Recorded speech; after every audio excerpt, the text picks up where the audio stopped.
Okay, so I'm Saltwater Tom. Uh, I posted up yesterday. We had some pretty good luck with our snapper out of Matagorda, and there was a boat nearby that was fishing with well, it was a family, father, grandfather, a couple of teenagers. Now John and I, the smallest fish that we caught was, well, other than John had a nice trigger fish he had to throw back. It was out of season, but the smallest red snapper we caught yesterday was 19 inches. I threw it back because for us that's too small. You don't get very many, so you want to make everyone count. After I posted up, I had a couple of people email me or PM me asking, "Hey, how do you make your leaders? What works for y'all?" So I'm no expert, fortunately, because then I'd have to do this for a living. I'm just going to share with y'all how I make my leader. If you learn anything from it, great. And just, you know, here we go. First things first, starting off with uh, 200-pound mono. And people will go, okay, that's way too much. Well, if you're fishing for tarpon in the Everglades, yes, it is. If you're fishing for red snapper in our relatively murky green or green blue water, no, it's not. The fish are going to wrap you around barnacle covered legs. They're toothy. You're going to catch fish over and over and over. You're going to use this stuff all day long. It's not going to wear out, and it is cheap. I mean cheap. Next is you're going to need to get the matching double barrels that you're going to use to crimp it. You're going to use weights, of course. I buy mine on eBay bulk. I use 1 ounce weights. That allows me to make up some lighter ones. If I'm fishing in 50 feet of water and I need 3 ounces, I've got some 3 ounce ones made. Fishing in 100, 130 foot of water where we have been, I'm using 5 ounces. All right. So first things first. Now I've already got my hook put on to cut the video down, and you'll notice it's double crimped. I'm using two of the double barrel crimps. You are going to spend, unless you're driving a Prius and paddling a kayak, you're going to spend 50 to 100 bucks in gas to get down here and come back. You're going to spend hundreds of dollars in gas to get out there. We all own thousands of dollars worth of gear and pay tens of thousands for our boats. Use the extra barrel. Come on. It's like a few pennies, and it's really good insurance. um, you do, at some point in time, if you're going to make your own leaders, spend the money. Get a good crimping tool. I personally am very cheap. I would not have bought this, but my son bought it for me, and I'm glad he did. Spend the money, get a good tool. You only have to buy it once. It doesn't rust out, and it lasts forever. The great thing is you've got this cutter that cuts it clean. It leaves a little nub on the end that makes it tricky to get through the barrels. So you just get your pocket knife, lay it at an angle, and pull. Takes that right off and makes it really easy. All right, so we're going to put a barrel.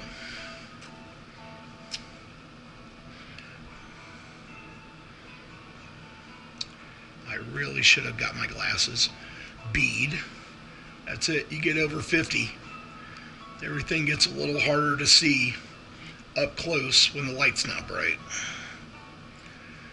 People say it sucks to get old. I say no.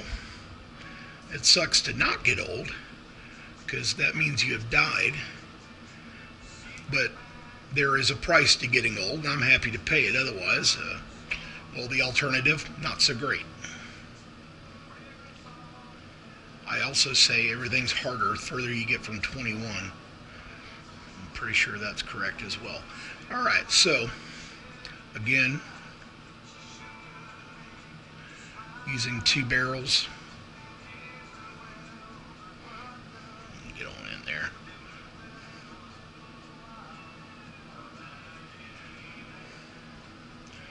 Hope my music's not too loud. All right, so we're gonna get all the way down there in the bottom.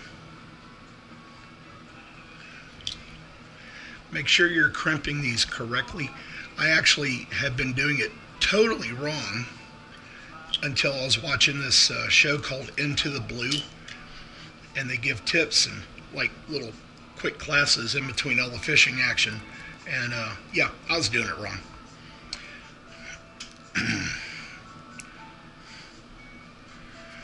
Okay. Now, got that hanging down. We're going to get it all lined up in the crimper. And then push down. Put a little tension on it. And now that stands out like that. Now what that does is when it drops down and this is flapping, this keeps it stiff and it keeps it from getting tangled up as easily. So I've got this 6-foot leader with this hook free. The bait that we're using is not the squid that you buy at the bait shop. Okay, that stuff is fine if you want to catch hardheads, gaff top, redfish. If you want to avoid the small snapper, you want to use big bait. That's all there is to it. Now, one of my favorite baits is threadfin herring. Buy them by the 5-pound box at the Asian market. Actually, it's called the 99 Ranch Market on I-10 near Bunker Hill, I think. They also have a 99 Ranch Market in Sugarland on Highway 6. They don't carry the herring. They do carry, and this is our favorite, Korean jumbo squid. This is jumbo squid imported from Korea. Every squid weighs a little over a pound. They're giant.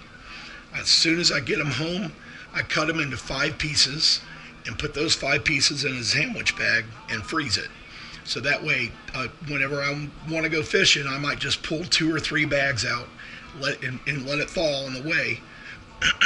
I don't have a mess. Now, when you cut this squid up, you're going to notice that inside of it is full of either eggs or sperm, one or the other.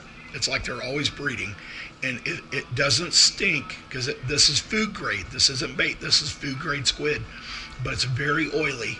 Gives off a very distinct aroma, and the fish go nuts for it. And you're going to love it. You get that big piece that's about half the size of my fist, and you hook it 3 times, leave the tip exposed. Drop that all the way down. As soon as you hit the bottom, if you make it to the bottom, reel up 6 times, 5 or 6 times, and just wait. Now, when you feel the little ones pecking at it, ignore them. Do not set the hook. If you try to set the hook while they're pecking at it, you're going to pull the bait off. You're going to lose your bait. You just wait until they start to swim away and you start to reel, and then just reel. That's going to set the hook for you, and then just hold on. The smallest snapper we caught yesterday was 19 inches. The boat that was 20 feet from us that we're using, the regular squid with just a single drop, they couldn't get any keeper snapper until I threw them one of our rigs, and right off the bat, bam, this young lady, little teenage girl, she fought that snapper forever. When we left, we gave them some of our bait too, because we already had our limit and another leader. And as we were trolling for kingfish, we could see the dad and grandpa had a double hookup, and their snapper had gotten twisted. But they got them both in, because the good thing is this 200-pound, if you see that you have them hooked well, you just reach down, wrap this around your hand, and pick it up. It's not going to cut you. It's really thick, and if you're double crimping, it's not going to come apart. So just do yourself a favor. If you're having a hard time with these small snapper, give it a try, and hopefully it works for you. And remember, fish don't like old, smelly, and rotten. They like fresh. If you can buy food grade bait, buy that. It's usually cheaper, and it works for us. Good luck, y'all. Bye.